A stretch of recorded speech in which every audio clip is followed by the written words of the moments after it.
you need to learn as a believer.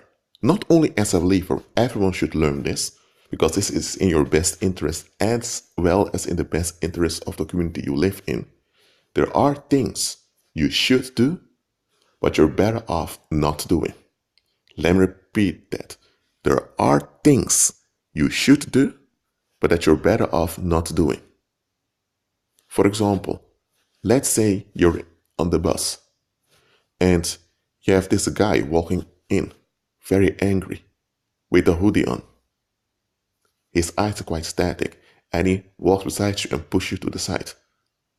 What you should do is tell him, sir, what did you do? And it's the right thing for the passengers to look at him and ask what's going on. That's the right thing to do. Because he's in a bus, a public transport, he should behave. But the guy is loaded with negative energy. He's looking static. So if people address him, he may feel triggered. When he's triggered, he feels victimized and his defense mechanism is activated. And because he feels victimized, he will attack to defend himself, if though nobody attacked him. And then you'll have a scene on the bus. Then the police needs to come. You need to call ambulances because people will get hurt and some people may even die. So you should address the guy, but you're better off not doing it. And when there's something you should do, but better off not doing, you should not do it. Because if you're better off not doing it, then don't do it. You need to discern what the situation is. Now, the following that I'm about to say in this video, you're better off not doing it. Now, you can do it because it's the right thing to do, and nobody can stop you from doing it, but I'm telling you beforehand, don't do it. And that is never, ever demand an apology from delusional people. Or you can also say, never demand an apology you'll never get. It comes down to the same thing because understand, delusional people will never comply with justice. Delusional people are people who hold on to ideas and expectations that they don't want to examine. Why? Because they know very well that their ideas and their expectations don't line up with reality, and they know very well that they've invested in something that goes against reality. So the more they've invested in something that goes against reality, the more difficult it will become for them to admit to themselves that they have violated themselves and others by agreeing with something that cannot be done or that shouldn't be done. For example, if you have a parent who used to be an alcoholic. Oh no, maybe the parent is still alcoholic, but nevertheless, let's say you have a parent that neglected you or that acted in very dumb and stupid ways towards you. Really dumb and stupid ways. I'm not saying that I'm not talking about a parent who had a mental deformity at birth, because you have people that are born with mental deformities and you have people who are born with physical deformities. That's an effect of the fall of man. If you had a parent with a mental deformity, but the parent still did whatever he or she could for you, then the parent didn't intend to harm you. The parent was not evil. The parent was just defective by something they couldn't do. That's different. The same way, if someone was born blind, they're born blind. If they're walking on the streets with a stick and they almost caused an accident, they didn't do anyone harm. They couldn't do any better. So I'm not talking about when your parents couldn't have done any better. I'm talking about when you had parents that were completely out of their mind. They just didn't want to comply with any solutions and they never want to admit that they were wrong. And even if they admit it, it's only out of peer pressure. If you have a parent like this, stop demanding that parent to apologize. Because what you really want is for that parent to admit what the parent did to you, how it affected you, and that the parent changes his or her behavior for the better. You expect this recognition that you should have received freely from the time you were a child. But if your parent is delusional, admit to yourself that your parent is delusional. And if your parent is delusional, accept him or her for what he or she is. I don't say condone what they are. I'm not saying to approve nor support what they are. No, but accept the situation for what it is. If your parent is delusional, your parent is delusional. And not only that, the only reason your parent could continue in delusion for so long is because the community around allowed it to happen. So there are also people around you, relatives, or people that knew your parent that are also delusional. So you had a whole network of delusional people that enabled harm on you. You need to face it for what it is.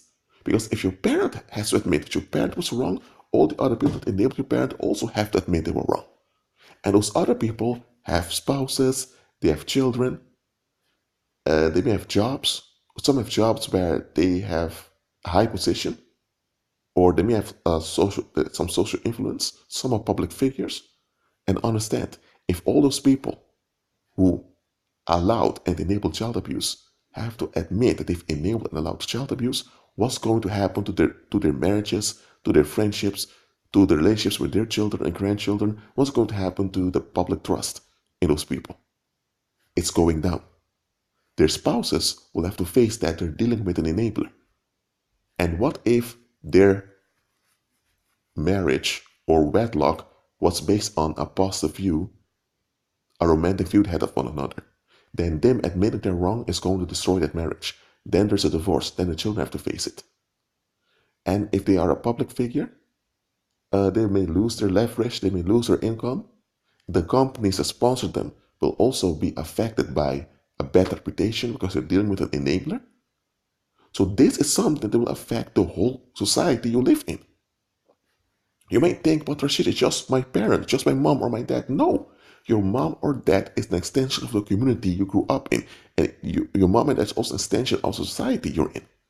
So if your parent is defect and it's lost more than a decade, that means the society or the community that you're in enabled it.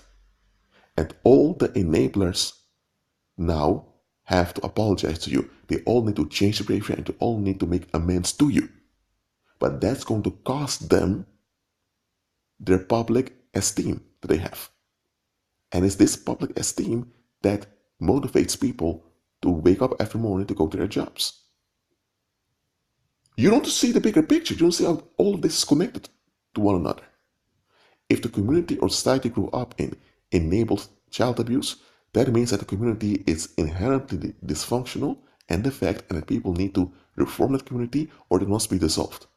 Now, to dissolve the community, nobody wants that, because then you'll have anarchic chaos, and nobody wants that. But to reform it means people need to comply. That means they need to concede liberties, not freedom, liberties. People want to do whatever they want to do. They need to admit that they can't do whatever they want to do because they're not trustworthy. They need to admit about themselves they're not trustworthy and that they need others to keep them in check. And that means they need to submit unto authorities to keep them in check also. Authorities that are trustworthy. That means they need to admit the leverage you have because you were the victim, because victims have a leverage in tricking people to comply with solutions. Now, there are people that develop a victim mentality because they want to leverage over others no matter what. I'm not talking about that. If you're the victim, you have a leverage. And then the perpetrators or people that enable the perpetrators need to admit this leverage and submit to it. They need to concede to you, which is part of complying with justice. And these concessions will cost them. So you have to look at things in their entirety. And what I've just said, you see how big this is, and that most people most likely will not want to comply. They don't want their ease that they have in daily life to be disrupted because they allowed bad stuff to happen to you. No, they want you to concede your sanity, your safety, and your well-being, sometimes even your life, so they are at ease. That's how worldly people are. They don't want to comply with justice. Now, there are worldly people that comply with justice, don't get me wrong. There are those that really want justice and they end up serving Christ, the just one. But just to let you know, you should never demand an apology that you'll never get. Why? Because people know you should get that apology. People know that you were victimized. People know you were done dirty. People know that they as a community are responsible for you. Yes, they're responsible for you. You know why? Because they as a community decide what happens and what doesn't happen. They as a community enable or disable things. So if they as a community enable bad stuff, they're responsible for what happened to you, and they're also responsible to comply with the solution for you. Of course, you need to admit that bad stuff happened. You need to comply with solutions too, but they as a community also have obligations towards you. Yes, obligations. But then they need to concede. They need to give up this hoax of privacy, this hoax of private lives, all those hoaxes of boundaries and all of that. They need to give up all those restrictions, those toxic restrictions that gave them an upper hand over you. Because this is what you need to understand. For many people, the only leverage they have is violence. Whether it's direct violence, that means physical violence, or it's indirect violence, which is on a psychological or financial level, where violence is their only leverage. And to comply with justice simply means they need to give up violence, it means losing their leverage. And to lose the leverage means that they need to comply with you on a vulnerable level, and they need to face frustration, deal with difficulties, and endure. They don't want that. They just want to flee. They want relief. So they want a leverage to flee.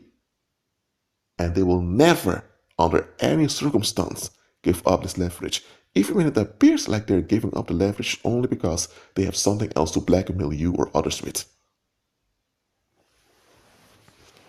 Why do you think that in the United States there are people behind bars that are in prison for a crime they didn't commit? And even when evidence comes out in the media and commoners can see that this man is behind bars, while it was impossible for him to commit the crime. For example, there was a case I saw once of a guy that was convicted for rape, but he was out of town where the woman was raped. Yet he's in jail for years. He's in prison for years. Well, even during the trial, years ago, it was obvious he was out of town when the woman was raped. So years later, you hear of this man in prison who spent more than 9 years behind bars, and people on YouTube look at the documentary and in the comment section, people are losing it. They think, how could this man be behind bars? Well, it's obvious that back then he didn't commit a crime. He couldn't have even committed the crime. So even if the guy confessed he committed the crime, this confession is false because forensic evidence shows he didn't do it and it was impossible for him to do it. That confession was pressured on him. So even when the facts reveal that someone is innocent, often the pagan courthouses won't admit that a miscarriage of justice happened. You know why? Because once they admit that miscarriage of justice, then they need to admit all the other ones. And once you see how many there are, you as a commonwealth will lose your trust in the pagan courthouses. And once you lose your trust in the pagan courthouses, you will resort to violence or to your own understanding to deal with conflict. And when that happens, things will escalate. You'll have more stabbings, you'll have more violence in the community. So, because the pagan courthouses don't want to risk losing the trust of commoners, they will not give you an apology when their system failed you and cost you. Because they know it will cost them far more to admit the error than it will cost them to invest in your doom. Yes, when admitting that you are a victim will cost them, they will invest in your doom. They'll become perpetrators against you to preserve their interest. That is what's going on with the pagan courthouses of this world. I'm telling you, there are many people that have been set up by pagan courthouses because the pagan courthouses wanted to retain their leverage over the population. And you may say, well, they have a reason to do this. They have a reason to maintain this leverage because they don't want people to get out of hand. But okay, that's a lame excuse. If the pagan courthouses would admit that there's error and they are showing that they're working on those errors, they will get better trust from the population. But they're pagan. That means they're in darkness. So to admit this is costly, and you don't want to risk this cost. So in this world, you need to have a leverage in order to force the pagan courthouses to work in your favor. There are many people who had blind trust in the legal system or in the pagan court system, and they ended up being imprisoned, or they ended up homeless because the pagan courthouse revealed its true colors, that it's a business and they need to maintain the leverage to keep the business going. But there are people out there who are left alone by the pagan courthouses because they are public figures, and the pagan courthouses know if we prosecute this guy, or if we allow him to be set up, there will be riots in the streets. So then they think, okay, we don't want that. I'm telling you, believer, because I'm talking to believers now, stop demanding an apology you'll never get. Or you can say otherwise, stop demanding an apology from delusional people. First of all, they don't want to give it to you because they are proud. There is some leverage they have that they don't want to give up. Even if that leverage is illegitimate, they still don't want to give it up. And they'll demand you to concede your health, your sanity, your safety, and even your life so that they are at ease. And if you don't concede it voluntarily, they'll take your sanity, they'll take your well-being, they'll take your safety, and they'll take your life. And they'll cover it up with some excuse. That's how delusional worldly people can be. Now, not all worldly people are delusional, but they can become delusional when they're under pressure. Stop demanding an apology you'll never get. You'll only trigger more problems. Or better said, you'll only trigger more difficulties towards you when you do this. That is why Christ told us to shake the dust off our feet. Now, this does not mean that we should never address people. Christ himself addressed people, even reprobate people. He did. But when he saw that they fought for the right to victimize you, a right they can never have, Christ shook the dust off his feet because he realized, these people just want to fight, they just want to escalate, and they want to play the victim. So Christ knew, I'm not going to be involved with this. Christ shook their violence off of him and moved on. Shaking the dust off your feet is not a sign of weakness. It's strength that you're able to shake off their violence off of you and continue in safety. That is why Christ told you to shake dust off your feet. He wants you to shake off their dust, it means their heaviness, their negativity, their violence off of you. It's to keep you in life and abundance, to keep you in safety. But what does the world tell you? The world tells you need to have self-respect, you need to enforce boundaries, you need to demand respect, you should do this and that, you need to defend yourself. The world teaches you stuff that will trap you in danger. If you are practical, if you are wise as a serpent, as Christ said, if you're practical and flexible, you don't even have to think about any defense when it comes to violence, because you'll be avoiding violence all the time. You'll be out of dangerous situations all the time when you're flexible and practical. And if you're innocent as a dove, nobody would even suspect anything of you. So if you do what Christ told you to do, you wouldn't need all those toxic restrictions of the world. And it's those toxic restrictions of the world that keep you in danger to begin with. Some of you have been going back and forth with relatives, with friends, with spouses, or even with society as itself.